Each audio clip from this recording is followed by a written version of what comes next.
Alright, isang mapagpalang gabi po sa ating lahat. Muli po nagbabalik ang inyong abang lingkod, Pastor Erwin Jan Rimos. At ang ating pag-uusapan ngayong gabi sa ating live ay patungkol po sa Millennial Kingdom. Blessed is and holy is he that hath the part on the first resurrection, on such the second death hath no power. But they shall be priests of God and of Christ, and shall reign with him 1,000 years. So ito pong talatang ito ay matatagpuan sa Revelation chapter 20 and verse number 6, na nagpapatunay mga kapatid na mayroon pong Millennial Kingdom. Ang Millennial Kingdom ay ang 1,000 years na paghahari po ng Panginoong Hesus dito sa lupa. Kaya mahalaga po na atin itong matutunan, maaral at tingnan po natin ang reality ng topic na ito sa salita po ng Panginoon. By the way mga kapatid, marami po itong magkakaibang view.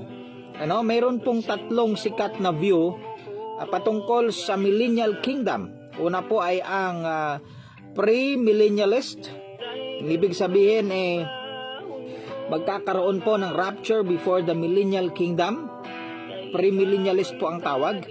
Post-millennialist, ang ibig sabihin ay tapos na ang Millennial Kingdom. And amillennialist, wala pong Millennial Kingdom. Okay, so tatlo po. Saan po ba ang biblical? Okay, amillennialist, walang Millennial Kingdom. Post-millennialist, tapos na ang Millennial Kingdom.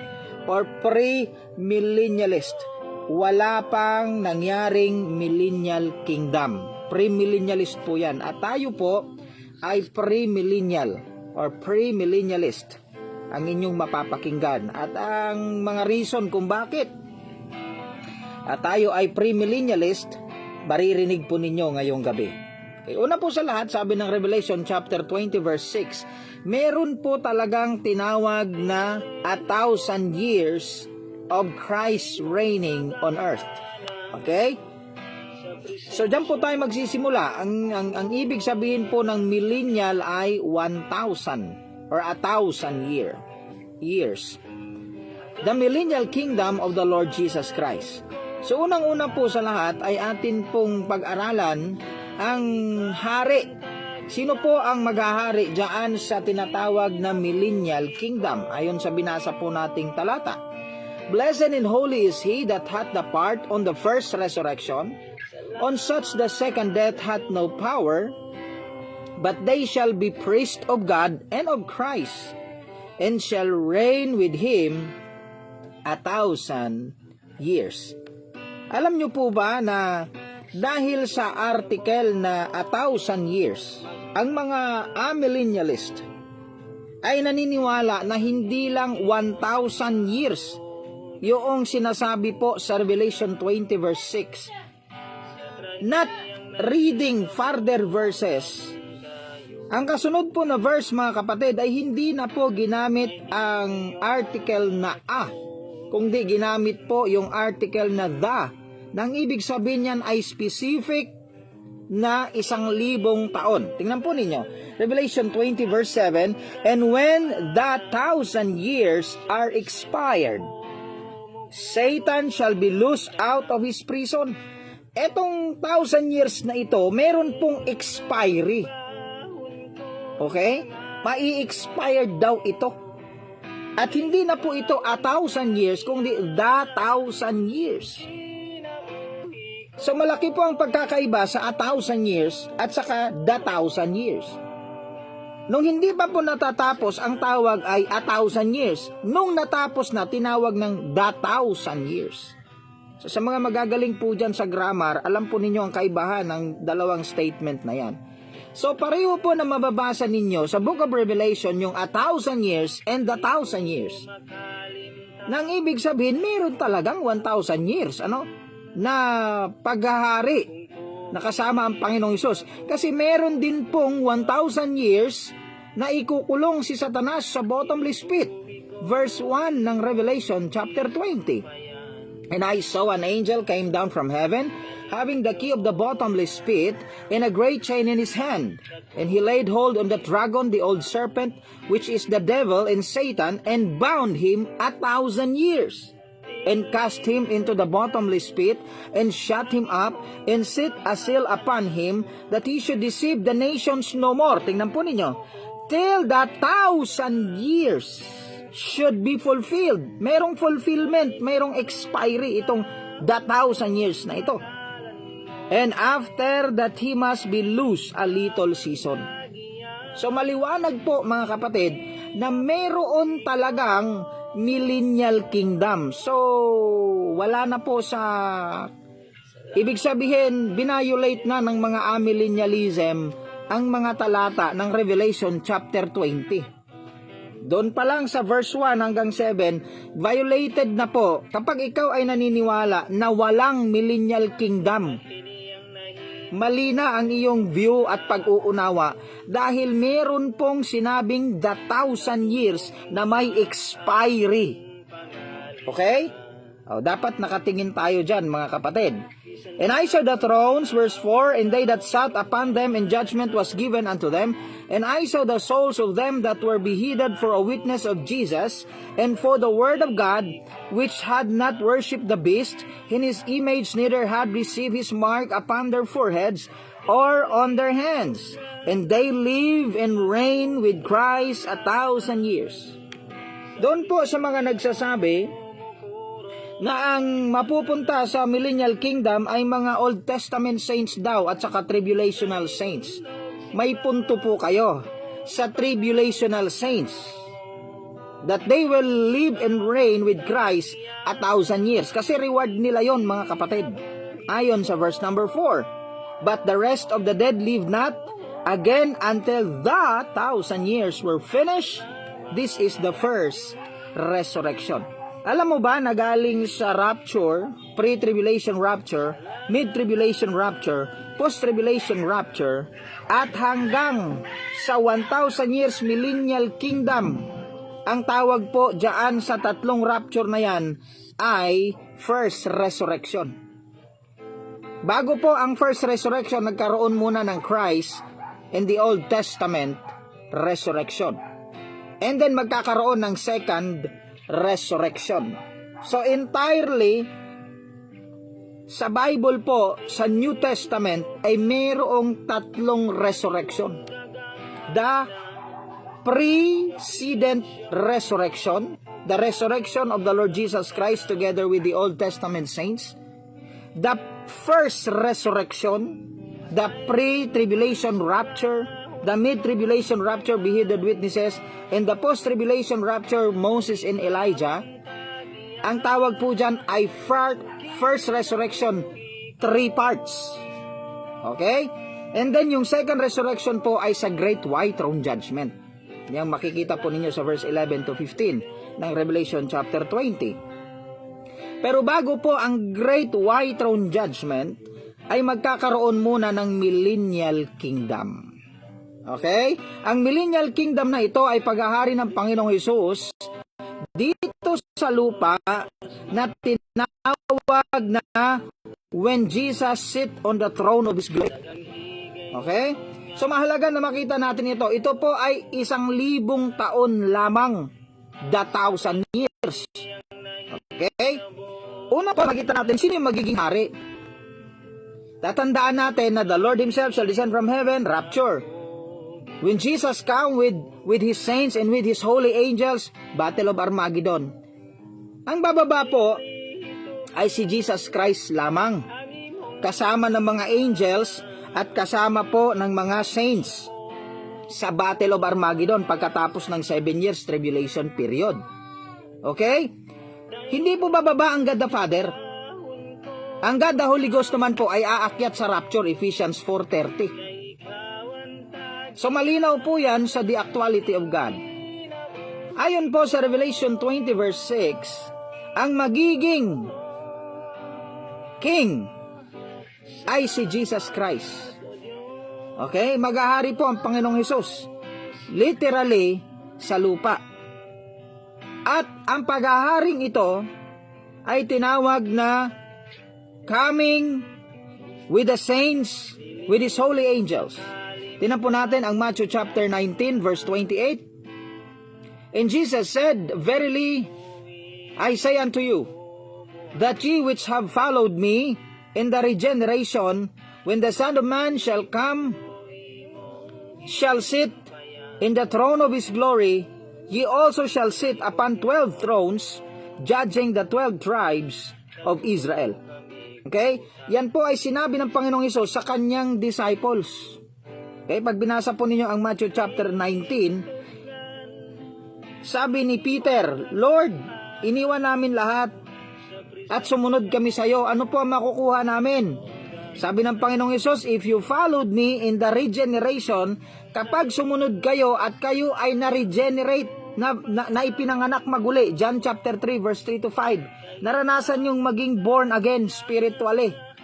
Sabi niya, pag ako ay umupo sa aking kaharian, speaking of the millennial kingdom, you will sit also in 12 thrones, upon 12 thrones, judging the 12 tribes of the house of Israel. Yan po ang purpose ng 12 disciples, to be a judge to the 12 tribes of the house of Israel in the millennial kingdom. Look at Matthew 25 verse 31. When the Son of Man shall come in His glory in all the holy angels, hindi po siya mag-isa dyan, with Him, then He shall sit upon the throne of His glory. Second coming part 2 po ito, na tinawag na Battle of Armageddon or the revelation of the Lord Jesus Christ, the coming publicly with the saints and with His holy angels. Ang rapture po ay coming alone, for the Lord Himself, wala siyang kasama, a thief in the night. Okay, dapat makuha po natin yung kaibahan sa dalawang pagbalik ng Panginoong Hesus niyan. So the pre-tribulation rapture ay pataas po. Ang post-tribulation Battle of Armageddon, pagkatapos na ng tribulation, magkakaroon ng Battle of Armageddon, pababa po yan mga kapatid. Okay, pababa. So yung una is pataas, kukunin niya ang kanyang mga niligtas, magkakaroon ng judgment seat, marriage supper of the Lamb, Battle of Armageddon, and then sa baba magkaroon ng 7 years tribulation period. Then papasok po ang judgment of the living nation, papasok po ang millennial kingdom. Sa millennial kingdom mga kapatid, sabi ni Jesus, siyan po ay ang pag-upo ng Panginoong Hesus sa kanyang trono. Welcome po, Brother Stephen Kyle Guardario from Japan. Sabi po ng 2 Timothy chapter 2 verse 11, it is a faithful saying, for if we be dead with Him, we shall also live with Him. Ano po ang ibig sabihin? If we suffer with Him, sabi niya sa verse 12, we shall also reign with Him. Alam mo ba na ang talatang yan ay hindi po sinabi sa mga Old Testament saints? Sinabi po yan ni Apostle Paul kay young Timothy. Ano ba si Timothy? Si Timothy po ay isang disciple ni Apostol Pablo. Saan po ba si Timothy? Sa church age. And mind you mga kapatid, ang simbahan po ay composed of Jews, Gentiles. Pagdating po sa Book of Acts. Okay? Dapat makuha po natin yan mga kapatid. Hindi lang po yung millennial kingdom para sa mga Hudyo at para sa mga Old Testament saints. Kasi wala kang patunay na para lang sa kanila yan. Or else gagawa ka ng kung ano-anong palusot.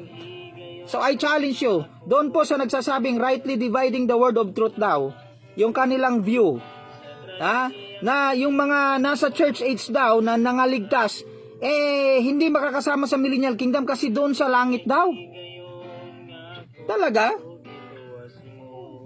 Maglabas po kayo ng official na pagtuturo. Kasi ibang-iba yung pagkaunawa po nila mga kapatid. Tayo raw tinatawanan tayo kasi babalik pa raw tayo sa lupa at maghahari ng 1,000. Sila raw nasa third heaven na, hoy. Kayong mga nagsasabing didiretso kayo sa langit, bababarin yung langit na pinuntahan nyo. Sa eternity, ibababarin yan. Ang galing nyo naman. Hindi kayo dumaan sa judgment seat, kagad-agad kayong nagka-reward. Dahil may mansion na raw sila. Galing. Galing. Magturo po kayo. Para makita natin kung saan po yung mali.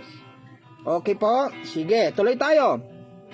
Pinangako po ito, yung if we suffer with Him, we shall also reign with Him. Si Apostle Paul po ang nagturo niyan. Diba, nakikinig kayo kay Apostle Paul kasi nga, Apostle Paul is the apostle to the Gentile, yung mga ganyan na katinoan, na paninindigan, o kaya pakinggan nyo si Apostle Paul. With him, kasama si Paul, si Timothy at saka si Paul yung nag-uusap. Kapag tayo, sulat po kasi ito ni Paul, kapag tayo ay nag-suffer ng kasama siya, tayo ay maghahari ng kasama siya. Kung i-deny natin siya, i-deny niya tayo. Saan? Hindi ka pwedeng i-deny ng Panginoong Hesus sa eternity kasi my sheep hear my voice and I know them and they follow me and I give unto them eternal life and they shall never perish. Alam mo ba na ang millennial kingdom ay hindi po libre? Pinaghihirapan ang kingship, pero ang sonship po ay hindi pinaghihirapan. For by grace are you saved through faith, and that not of yourself. It is the gift of God. But as many as receive Him, to them give you power to become the sons of God. Para maging anak ka ng Diyos, tatanggapin mo ang Panginoong Hesus sa pananampalataya. Para ikaw ay maging hari, magkaroon ka ng corona, paghihirapan mo yan, paglilingkuran mo. Now ngayon, kung hindi mo paglilingkuran, patay ka, papaluin ka. Welcome po, Ma'am Jela de Guzman. Kahit na ikaw ay ligtas na. Pagdating sa judgment seat, hindi po kasalan ng judgment seat, ha? Gaya ng nasa isip ng iba, kakakasal mo lang, papaluin ka na kaagad ng anong akala mo sa Panginoong Hesus? Your husband?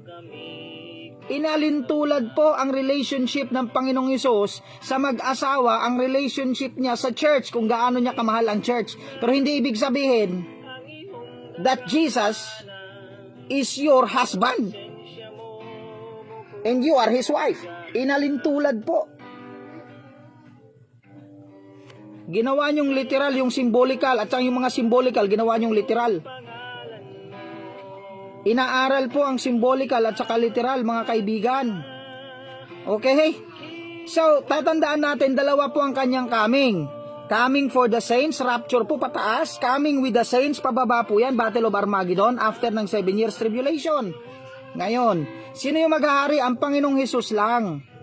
Hindi po maghahari ang God the Father. Hindi po mag-aari ang God the Holy Ghost. Makikita nyo yung Trinity pagdating na sa eternity, kapag ibinaba na yung throne of God from the third heaven, the new Jerusalem, to the new heaven and the new earth.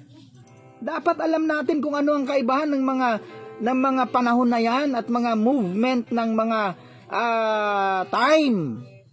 Okay? Mali raw ang dispensationalism. Sige, kung mali ang dispensationalism, pogi, ilatag mo ang iyong eschatology nang hindi ka gumagamit ng dispensationalism, kasi ipapamukha ko sa iyo na mas mali ang view mo kapag hindi dispensationalism ang paniniwala mo. You cannot reconcile the entire Word of God. 100% yan. Welcome po, Pastor Rene Frias ng La Carlota City. Okay?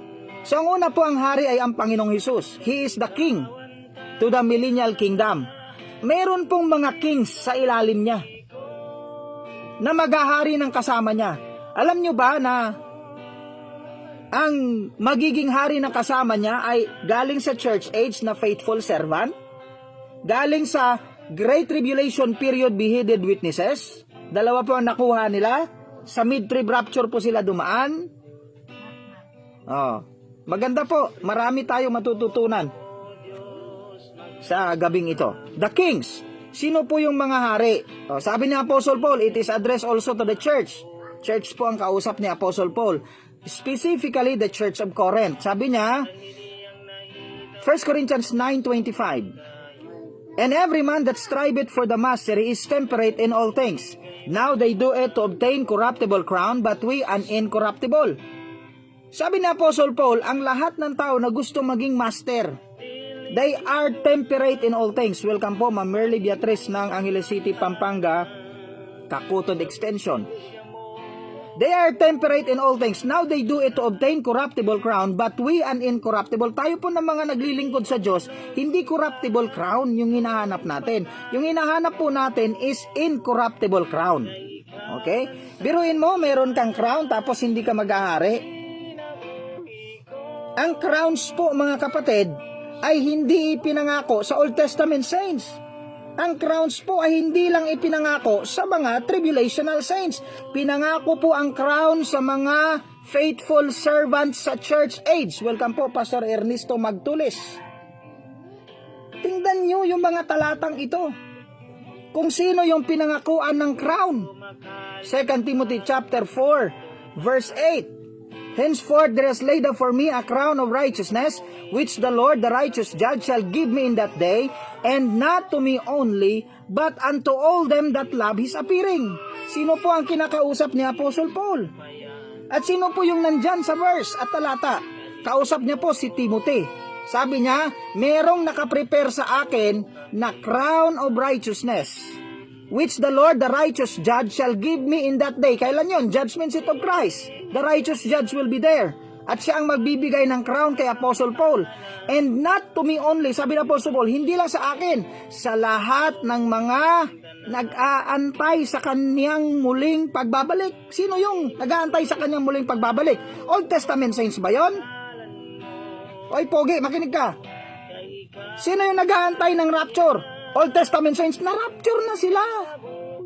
Matthew chapter 27, verse 51 to 53, na-rapture na. Ephesians chapter 4, verse 8 and 9, na-rapture na sila. Sino yung nag-aantay na sinasabihan ni Apostle Paul? Rightly dividing the word of truth ka pa.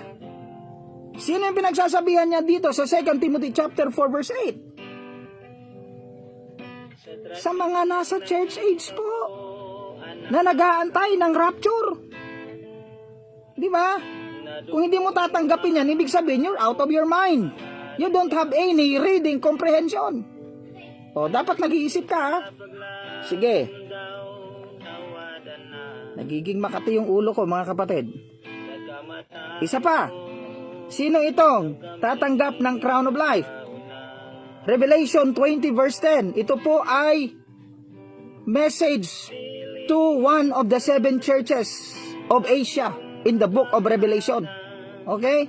Sabi dito, verse 10, fear none of those things which thou shalt suffer. Behold, the devil shall cast some of you into prison, that ye may be tried, and ye shall have tribulation 10 days. But be thou faithful unto death. I will give thee the crown of life. Reward po yung crown. Makukuha mo siya kung magiging faithful ka unto death. This church is an existing church during John's time and era before 90 AD. Yung church na pinagsabihan nito ay nag-i-exist na, hindi po ito future church na itatatag pa lang. Okay? Existing po yan na church. Kaya para po yan sa mga nasa church age. Yung crown na yan ay promise po sa mga magi-endure sa church age na na magiging matapat hanggang sa kamatayan. Hindi ka makakapasok sa tunay na church. Welcome po, Ma'am Luz Biminda Jacob. Kung hindi ka ligtas, kapag nakapasok ka sa isang church pero hindi ka paligtas, hindi tunay na church ng Panginoong Hesus ang napasukan mo. Napasukan mo ang organisasyon na hindi inuuna ang kaligtasan ng kaluluwa ng tao, kundi inuuna yung kaligtasan ng kanilang pangangailangan sa pera. Patay ka dyan. Kaya tayo po ng mga nasa church, siguraduhin natin na lahat ng ating miyembro ay nakatanggap na sa Panginoong Hesus bago sila maibaptize, para siguradong sila po ay saved muna bago sila naging member sa ating mga churches. They that gladly receive His word were baptized, and there were added unto them about 3,000 souls. Bago mo sila i-baptize, kailangan tatanggap sila ng word. Sino yung word? The written word and the living word. Jesus said, I am the way, the truth, and the life. I am the word. In the beginning was the word, and the word was with God, and the word was God. Kailangan matanggap nila yan bago sila mapasok sa simbahan ng tunay na church na itinatag ng Panginoong Hesus. Welcome po, Pastor Ismael Turico from Bacolod City. Listen to me very carefully. Yung crown na yan ay ipinangako po sa church age. Kaya mali yung view na ang tribulation or ang millennial kingdom ay para lang sa mga Old Testament saints at para daw sa mga Hudyo at para daw sa mga tribulational saints. Mali yung mindset na yan. Ipinangako po ito sa church. And the church, meron pong dalawang grupo. Hudyo, Hintil, at saka Samaritano. Tatlong grupo na nga eh. Jew, Samaritan, and Gentiles. Yan na yung church. Welcome po, Miriam Saruna Cadiente is with us tonight. Okay? So mahalaga po na makita natin sino yung nandito na pinangakuan ng crown. James 1:12. Blessed is the man that endureth temptation, for when he is tried, he shall receive a crown of life which the Lord hath promised to them that loved him. Ano po yan? Kanino po yan sinabi? Sa 12 tribes of the house of Israel which are scattered abroad. Sino may sabi? Si James.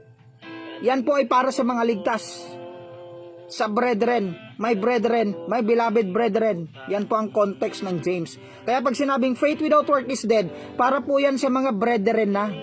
Paano tayo naging brethren? John 1:12, nakatanggap na lahat na sa Panginoong Hesus.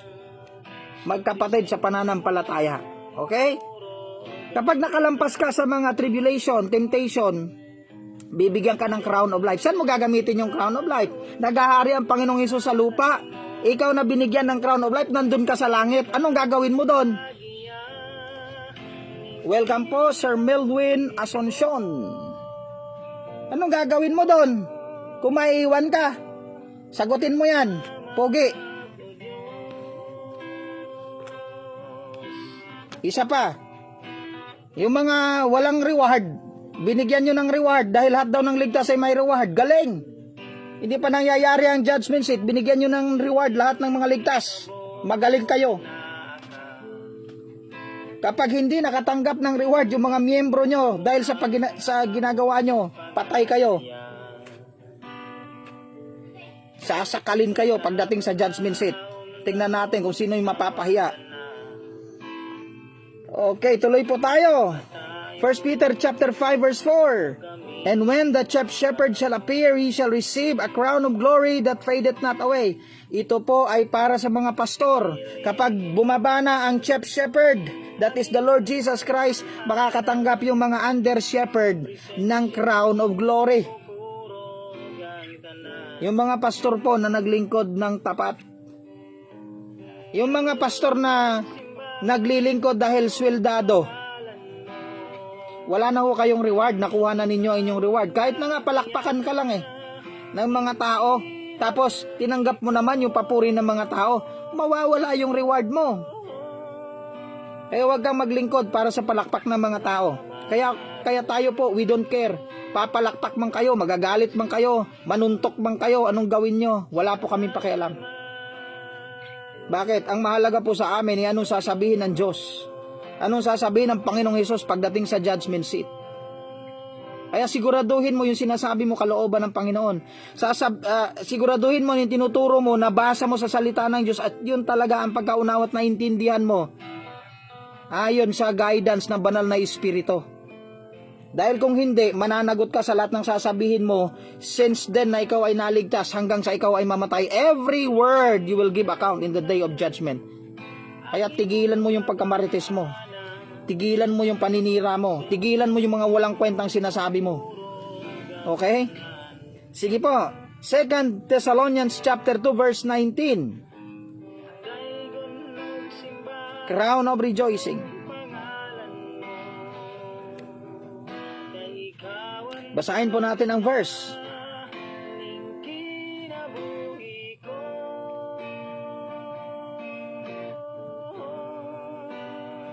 Okay, basahin ko po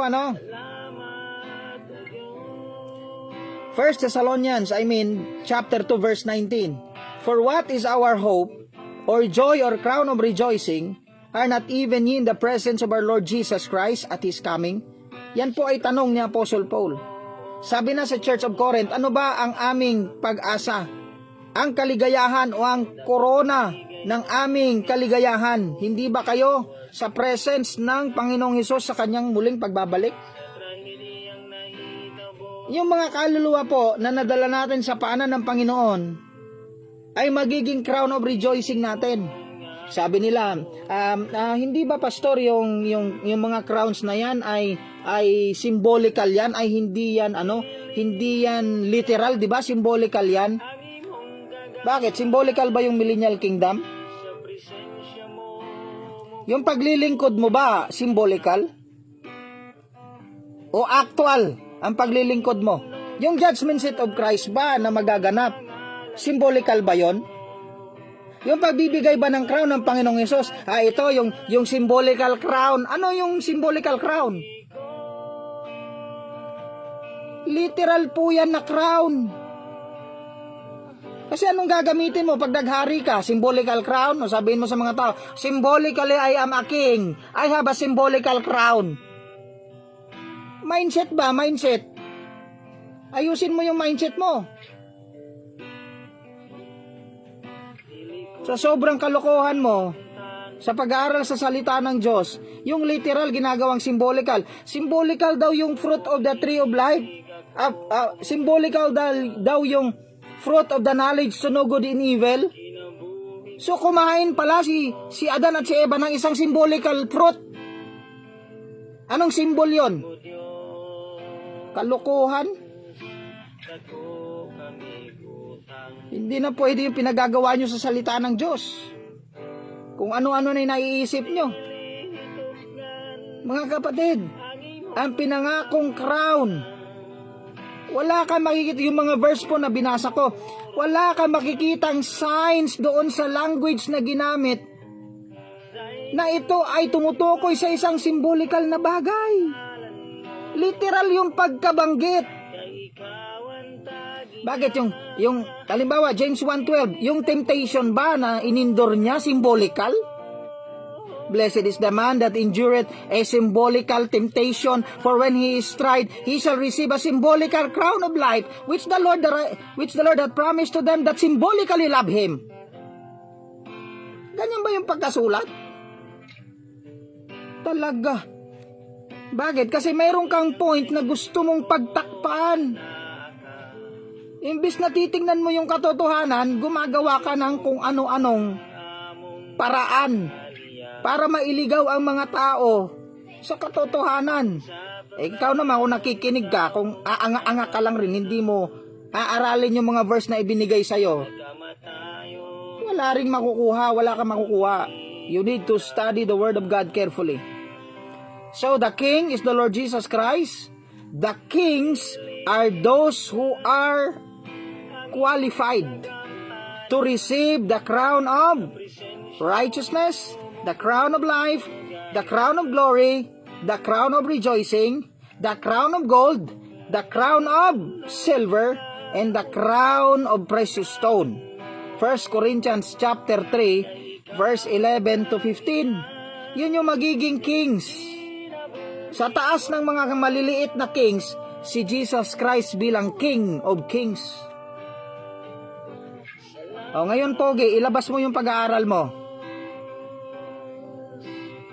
Magpakita ka ng verse na ang makakasama sa Millennial Kingdom ay mga Old Testament saints lang, yung mga nasa church age daw ay mananatili sa third heaven. Uhulaan ko kung ano yung verse na ibibigay mo. Sa Thessalonians chapter 4, Pastor, verse 16 to 18.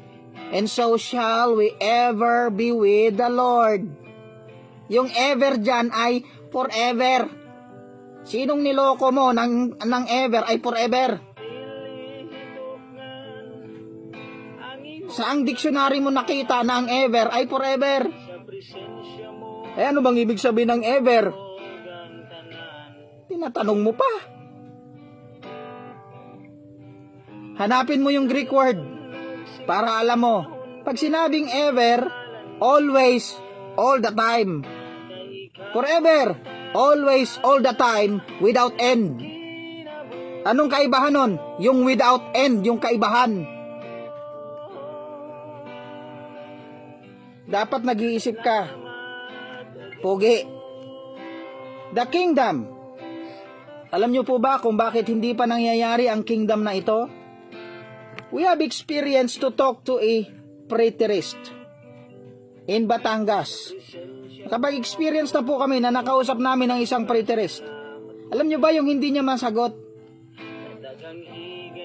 Sa kanyang tinitindigan na tapos na ang millennial kingdom, tapos na ang lahat. 70 AD, natapos na ang lahat. Sabi ko sa kanya, kung tapos na po lahat, saan po sa history ng lahat ng leon kumain na ng Carabao grass? Saan? Kung nasa eternity na tayo, Revelation 22 na tayo, bakit namamatay pa tayo? Di ba niloko mo yung sarili mo eh? Kung ganyan yung utak mo. Wala akong pakialam kung sino ka. I don't care. Di ba? Ano po ang magiging kingdom sa millennial kingdom? Joel chapter 3 verse 18.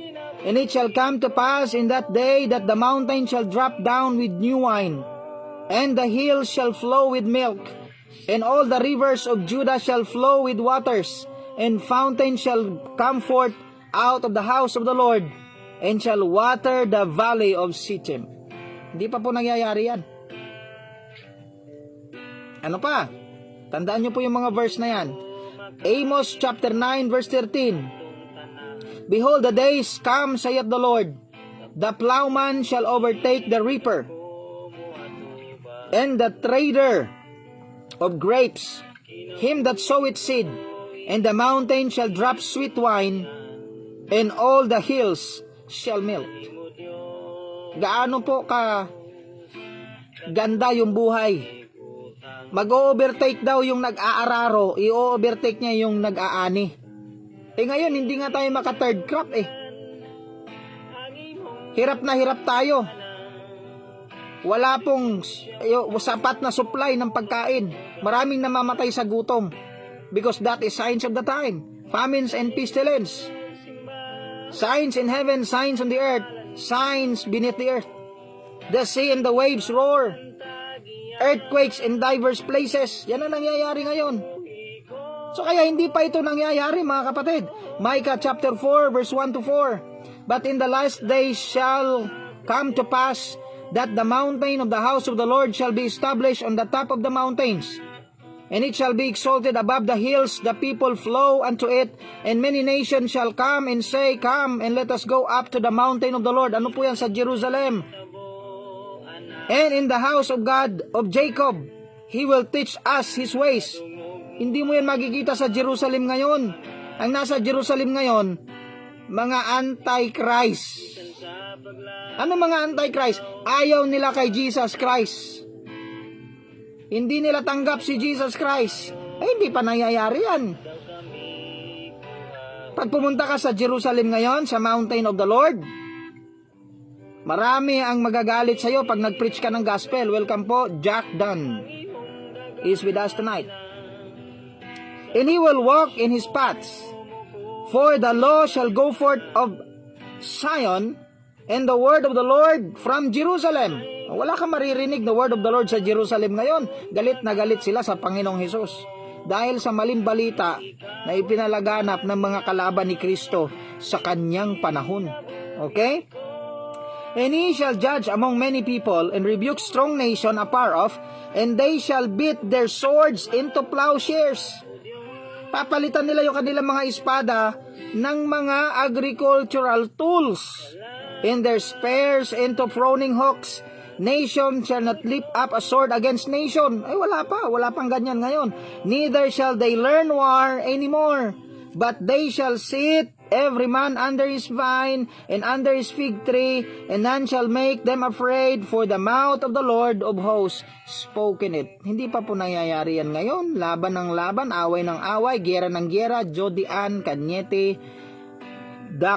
Dacones is with us tonight. So hindi pa po nangyayari yan. Kaya pre-millennialist tayo, hindi pa po nangyari ang millennium. Hindi po tayo amillennialist na walang millennium. Meron po talagang the 1,000 years na mayroong expiry date. Kaya sana makita po yan ng mga amillennialist. Yung post-millennialist naman, kailan po nangyari na ang leon ay kumain ng Carabao grass? Di mo yan masagot. Kahit na maghanap ka sa history, binasa ko na po ang world history. Wala pa po ako nakita na panahon na ang leon ay naging herbivores. Yan lang sa tanong na yan, bagsak na yung doktrina mo. Ganyan ka dapat nag-aaral. You need to reconcile the truths of the Bible. Isaiah 11:6-9, the wolf also shall dwell with the lamb. Kasama ng wolf ang lamb, and the leopard shall lie down with the kid, and the calves and the young lion and the fatling together, and a little child shall lead them. O sige, pagsamahin mo yung lion, pagsamahin mo yung bata. Tignan ko lang kung hindi niya gagawing hapunan yung anak mo. Di ba? And the cow and the bear shall feed their young ones, and shall lie down together, and the lion shall eat straw like the ox. O, kailan nangyari yan? Kung tapos na yung Bible. Hindi pa nangyayari yan. Kahit na tumalon-talon ka, tumambling-tambling, hindi mo mapapatunayan na tapos na yan. Hoy, preterist. Mag-isip-isip ka ng 1 to 3. And the suckling child shall play in the hole of the ox, and the weaned child shall put his hand on the cockroach den. They shall not hurt nor destroy in the holy mountain, for the earth shall be full of the knowledge of the Lord, as the waters cover the sea. Subukan mo yung mga wild bee. Hahawakan mo, subukan mo. Kung hindi ka kung madrawing pa yung pagmumukha mo. Kasi hindi pa po nangyayari yan. Isaiah 35 verse 5-6. Then the eyes of the blind shall be open, and the ears of the deaf shall be unstopped. Oh, yung pinaka sa millennial kingdom, yung pinaka madaldal rito, yung mga pipi. Yung mga walang bulag rito na ipapanganak. Then shall the layman leap as an hart, and the tongue of the dumb sing. Yung mga pipi kakanta, aawit. For in the wilderness shall waters break out, and streams in the desert. Diba? Ngayon, ang dami mga pipi pa. Isaiah 55:12-13. For ye shall go out with joy, and shall lead forth with peace. The mountains and the hills shall break down before you into singing, and all the trees of the field shall clap their hands. Instead of thorns shall come up the fir tree, and instead of briar shall come up the myrtle tree. And it shall be the Lord for a name, for an everlasting sign that shall not be cut off. Alam mo ba kung ano ibig sabihin? Wala nang magiging damo na magiging parasite. Lahat ay mga fruit-bearing na mga pananim. Okay? Ay, hindi pa nangyayari yan. Ang dami pang mga ano ngayon. Kaya nga merong tinatawag na herbicide. Kasi ang dami pong mga salot na mga damo sa panahon natin. Isaiah 65 verse 18-25. Be glad and rejoice forever in that which I create. For behold, I create Jerusalem a rejoicing, and her people a joy. And I will rejoice in Jerusalem, and the joy in my people, and the voice of weeping shall be no more heard in her, nor the voice of crying. Wala nang iiyak. There shall be no more tents an infant of days. Tandaan niyo po yung talatang ito. Wala nang magiging bata, nor an old man that hath not filled his days. Sa verse 20 dito po, ay may mamamatay pa. For the child shall die 100 years old.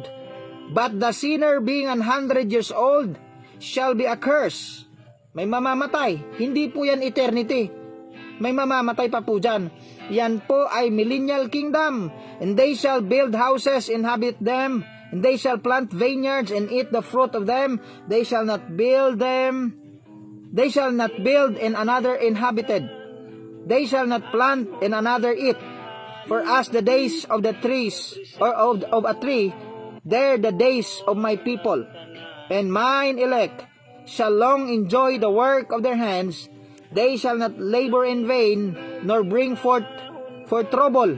For they are the seed of the blessed of the Lord, and their offspring with them. And it shall come to pass that before they call, I will answer. And while they yet speaking, I will hear. 25. The wolf and the lamb shall feed together, and the lion eat like straw. Ayan ulit, yung nature ng kingdom. Like bullock, and dust shall be the serpent's meat. They shall not hurt nor destroy in all my holy mountain, saith the Lord. Pagka ikinumpir nyo po yung mga talatang ibinigay ko sa inyo, marami pong mga magkakatulad na statement na nagpapatunay na yan ay para sa millennial kingdom. Last verse. Zechariah 14 verse 9 to 12. And the Lord shall be king over all the earth. Hindi pa po nangyayari yan. Kasi sa ngayon po, the God of this world that blinded the minds of them that believe not.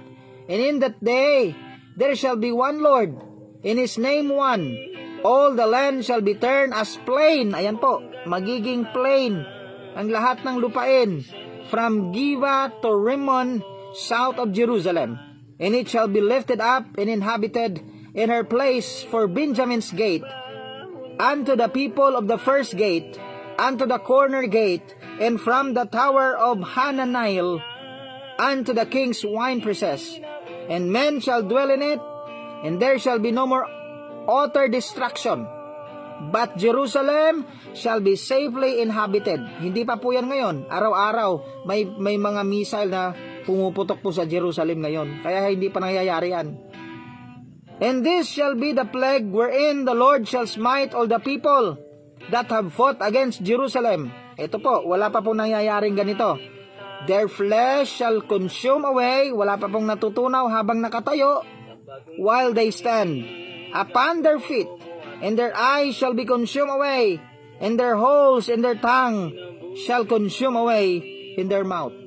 Nakarinig na po kayo na merong nakatayo na unti-unting natutunaw na para bang naaagnas na bumabalik sa alabok? Wala pa, di ba? Hindi pa po nangyayari yan. Kaya sa mga preterist, mali ang inyong view. Sa mga amillennialist, mali din ang inyong view.